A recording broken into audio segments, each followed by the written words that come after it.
দাঁড়া দাঁড়া, এই তুই আমার ফোন তুলছিস না কেন? ব্লক করে রেখেছিস কেন? নাটক করবি না কিন্তু, বাবা আছে সাথে। তা বলে তুই আমার ফোন তুলবি না? কি হয়েছে রে মা? কেন তুই কানে তুলো গুজে রেখেছিস? শুনতে পাচ্ছিস না কি হচ্ছে? ফোন তুলছে না। ওটা কিন্তু আমার বাবা, একদম অপমান করবি না। ধোকা দিচ্ছিস না? তোর এই বাবার সাথে মিলে আমার ধোকা দিচ্ছিস, অন্য জায়গায় চক্কর চালাচ্ছিস, ওই জন্য ব্লক করে রেখেছিস। রে মা ছেলেটা? দুটো পয়সা কি কামিয়ে নিয়েছিস, নিজেকে হনু মনে করছিস? কত কামাস তুই? অনেক কামাই। অনেক কত কত কামাস তুই? 5 লাখ মাসে। শর্ত মা? বর হয় তোর, পা ধরে প্রণাম কর। না না, প্রণাম করার না, লাগবে না। হোয়াটসঅ্যাপে ব্লক করে রেখেছে, আনব্লক করাও, এক্ষুনি করাও। কই দেখি ফোনটা দে। এত সুন্দর ছেলে, এত ভদ্র ছেলে, হ্যাঁ? একে কেউ ব্লক করে রাখে?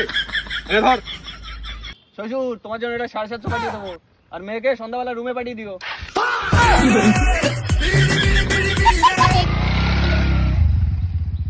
শালার বাবা।